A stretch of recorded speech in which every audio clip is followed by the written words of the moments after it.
Good afternoon student. Last lecture आपण पाहिलेलं होतं ऑक्सिडेशन अँड रिडक्शन. हा जो पॉईंट पाहणार आहोत त्याच्या अगोदर आपण असं पाहिलेलं होतं, काय पाहिलेलं होतं माहिती का? Factors affecting on the rate of reaction. काय पाहिलं होतं? Factors affecting on the rate of reaction. आणि आज आपल्याला पाहायचं आहे ऑक्सिडेशन आणि रिडक्शन.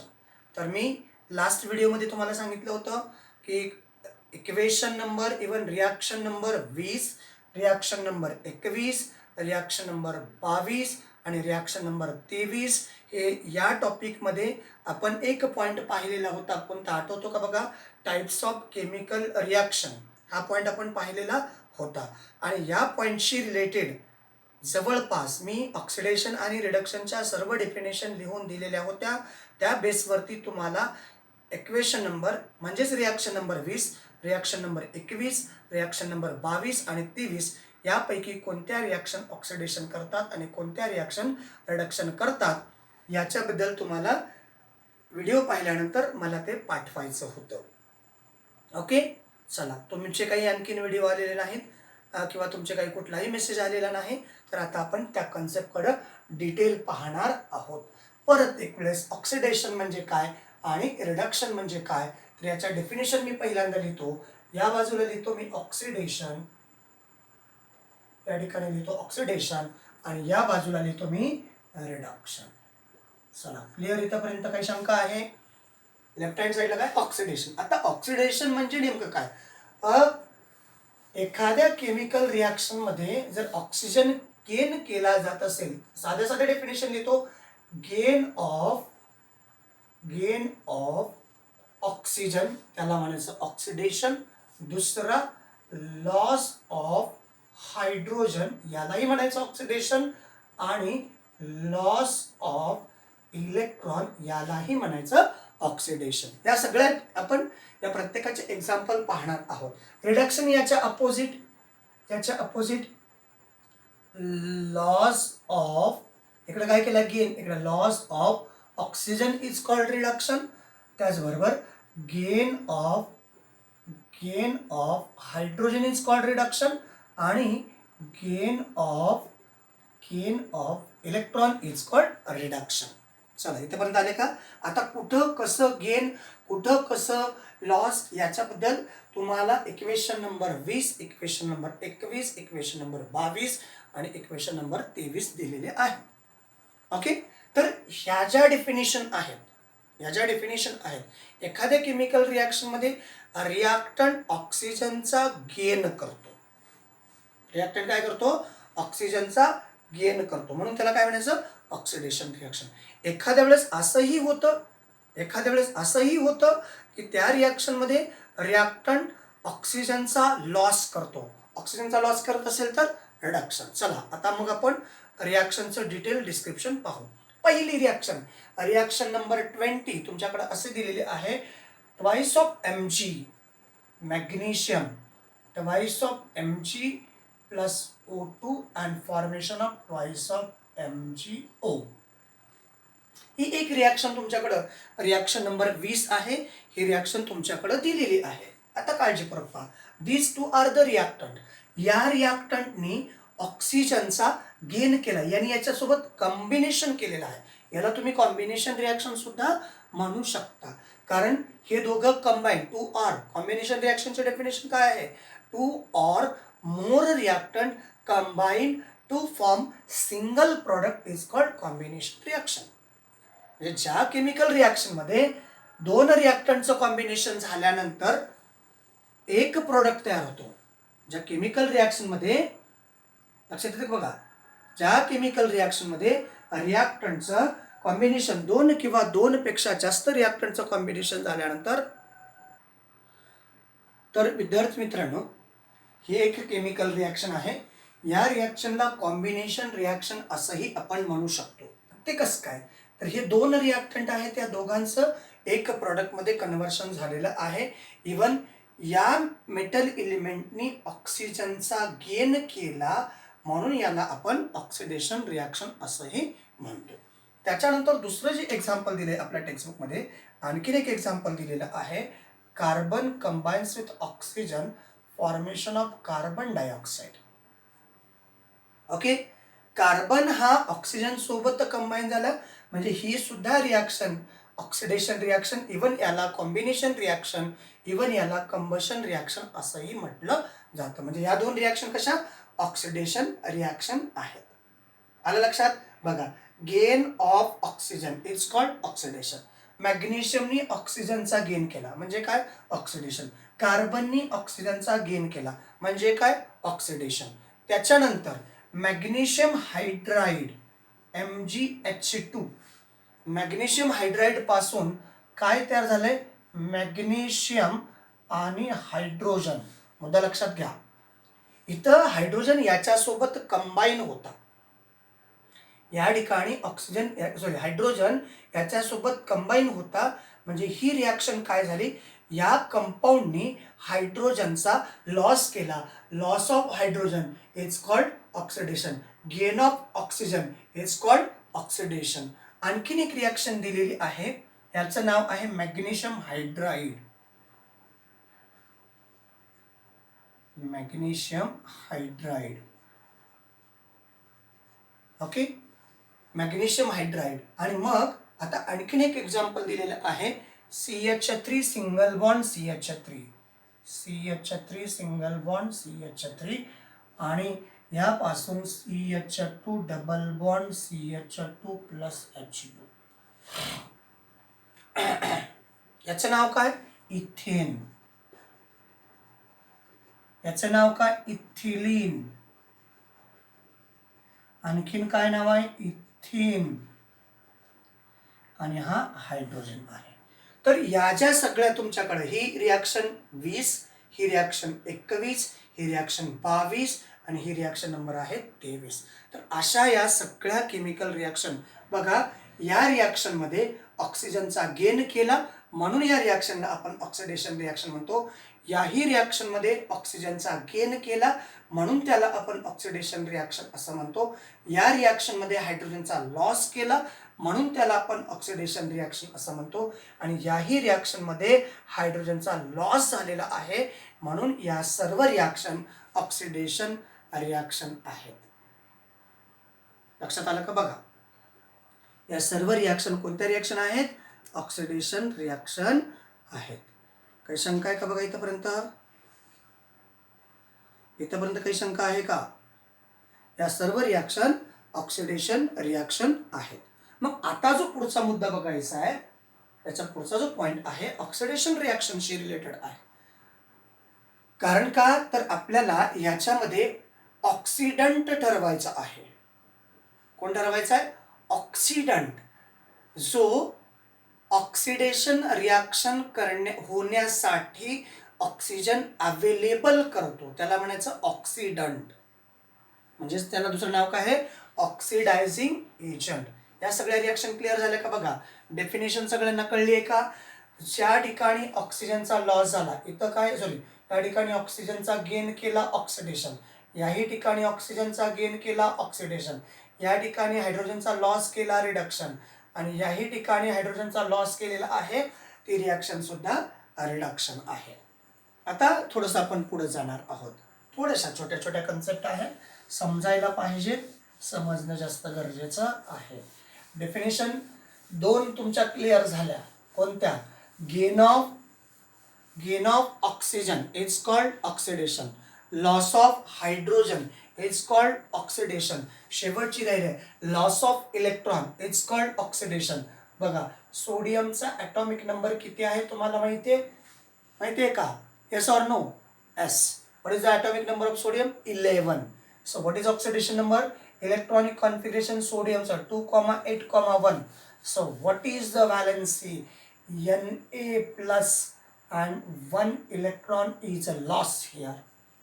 सोडियम एका इलेक्ट्रॉनचा लॉस करतो. कारण का तर तो मेटल एलिमेंट आहे आणि मेटल एलिमेंट इलेक्ट्रॉनचा लॉस करत असतात. म्हणून या रिॲक्शनला ऑक्सिडेशन रिॲक्शन म्हणायचं. आणखीन एक रिॲक्शन आपण अशीही लिहू शकतो, magnesium formation of Mg++, 2 electron is loss of electron is called oxidation.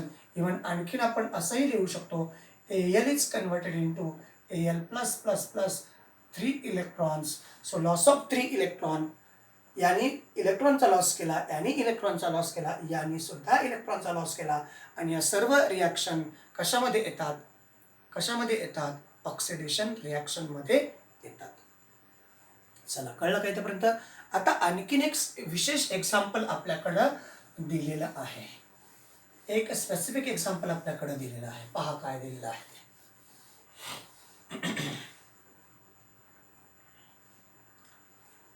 C2H5OH, याला असं लिहिलं जातं CH3 CH2 आणि OH, याला म्हणायचं C2H5OH. आणि या ठिकाणी याचं कन्वर्शन होत आहे CH3 COOH and H2. फक्त इथला H2 निघून गेला, या ठिकाणचा H2 निघून गेला आणि याच्या जागेवर एक ऑक्सिजन आलेला आहे. आता या ऑक्सिजनला आपण नेसेंट ऑक्सिजन असं म्हणतो. What is a nascent oxygen? आता हा ऑक्सिजन कुठल्या तरी रिॲक्टंटनी अवेलेबल करून दिलेला आहे. माझ्या लक्षात येते का? बघा, हा जो ऑक्सिजन आहे, हा ऑक्सिजन कुठून आला? कुठल्या तरी रिॲक्टंटनी हा ऑक्सिजन अवेलेबल करून दिलेला आहे आणि तो ऑक्सिजन या रिॲक्टंटमध्ये ॲड होणारा आहे. म्हणजे ही रिॲक्शन सुद्धा ऑक्सिडेशन रिॲक्शन झाली असं आपण म्हणू शकतो. मुद्दा लक्षात येते का? बघा, पहा, आपण काय म्हटलं? डेफिनेशन परत इकडे लिहितो. ऑक्सिडेशनचे डेफिनेशन. ऑक्सिडेशनचे definition, gain of oxygen 1, loss of hydrogen 2 आणि लॉस ऑफ इलेक्ट्रॉन. ओके, या 3 डेफिनेशन आपण या ठिकाणी मांडलेल्या आहेत. डेफिनेशन एकेखाली. चला, काय शंका? चला पुढे जाऊयात आपण. आता ही रिॲक्शन झाली, या रिॲक्शन मधून हायड्रोजनचा लॉस झालाय, एवढं तर आपल्याला क्लिअर दिसतंय. ओके, या रिॲक्शन मधून हायड्रोजनचा लॉस झाला दिसतो का? जर ज्या ठिकाणी लॉस ऑफ हायड्रोजन असेल ती रिॲक्शन कुठली? ऑक्सिडेशन. पण या रिॲक्शन मध्ये हा या ॲरोवरती एका ब्रॅकेटमध्ये ऑक्सिजन पण रिप्रेझेंट करतो आहे. म्हणजे याचा अर्थ काय होणार आहे? हा ऑक्सिजन या ठिकाणी ॲड होणारा आहे. लक्षात आलं? इथला H2 निघून गेला, त्या ठिकाणी ऑक्सिजन आला. आता रिझन काय आहे? असं कशामुळे झालं? तर या ठिकाणी काही रिॲक्टंट युटिलाइज केलेले आहेत जे ऑक्सिडंट म्हणून वापरले जातात. त्यालाच आपण ऑक्सिडायझिंग एजंट असं म्हणतो. कोण कोण आहे? काय आहे? ऑक्सिडंट. इथं लिहितो ऑक्सिडंट. ऑक्सिडंट और ऑक्सिडायझिंग एजंट. ओके, आता हे काय काम करतात? ऑक्सिडंट किंवा oxidizing agent are the chemical substance is involved in a chemical reaction and to develop oxygen for oxidation purpose. मुद्दा लक्षात आला का? बघा, ऑक्सिडायझिंग एजंट किंवा ऑक्सिडंट, लक्षात येते? ऑक्सिडायझिंग एजंट किंवा ऑक्सिडंट काय काम करतात? ऑक्सिजन अवेलेबल करून देतात. हे रिॲक्टंट केमिकल रिॲक्शन मध्ये इन्व्हॉल्व होतात, ऑक्सिजन अवेलेबल करून देतात. कशासाठी? ऑक्सिडेशन करण्यासाठी. लक्षात आलं? ऑक्सिडेशन करण्यासाठी ऑक्सिजन अवेलेबल करतात. मग एक्झाम्पल आहेत यांची एक्झाम्पल आहेत. O3 हा ऑक्सिडायझिंग एजंट आहे. त्याचबरोबर हायड्रोजन परऑक्साईड ऑक्सिडायझिंग एजंट आहे.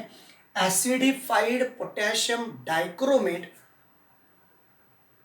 ॲसिडिफाईड पोटॅशियम डायक्रोमेट म्हणजे K2Cr2O7 plus H2SO4, that is a acidified potassium dichromate and acidified potassium permanganate KMnO4 plus H2SO4. तर हे जे सगळे आहेत, हे सगळे या केमिकल रिॲक्शनसाठी ऑक्सिजन अवेलेबल करून देतात. हा जो ऑक्सिजन आलाय मग कुठून आला? ऍसिडिफाईड पोटॅशियम डायक्रोमेट ऍसिडिफाईड, या ठिकाणी लिहितो डायरेक्टली ऍसिडिफाईड K2Cr2O7. मग त्या ठिकाणी तुम्हाला H2SO4 लिहायची गरज पडत नाही. लक्षात आलं? मग हा जो ऍसिडिफाईड पोटॅशियम डायक्रोमेट आहे हा काय आहे? ऑक्सिडंट आहे किंवा ऑक्सिडायझिंग एजंट आहे. आणि हा एजंट ऑक्सिजन अवेलेबल करून देतो.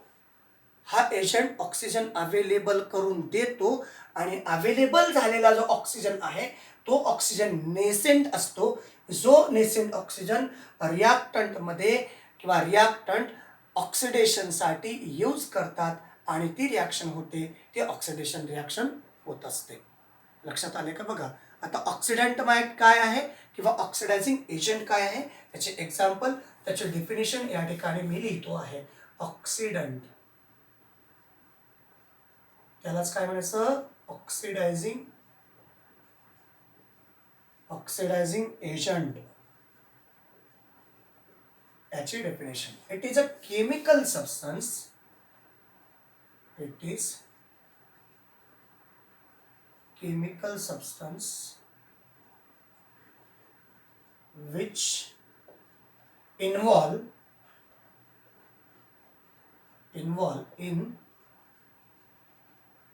chemical reaction and to develop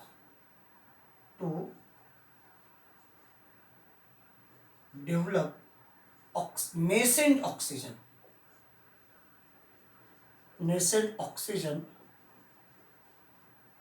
to develop nascent oxygen for oxidation. That chemical substance is called oxidant किंवा ऑक्सिडायझिंग एजंट. हा एक केमिकल सबस्टन्स आहे. हा काय आहे? एक केमिकल सबस्टन्स आहे जो केमिकल रिॲक्शन मध्ये इन्व्हॉल्व होतो आणि तो काय काम करतो? डेव्हलप करतो नेसेंट ऑक्सिजन. कशासाठी?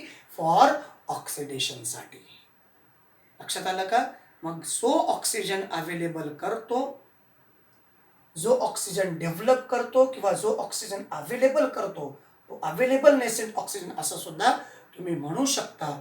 आणि अशा रिॲक्शनला किंवा अशा रिॲक्टंट्सला किंवा अशा केमिकल सबस्टन्सला ऑक्सिडायझिंग एजंट असं म्हटलं जातं. मग याचं नाव काय आहे?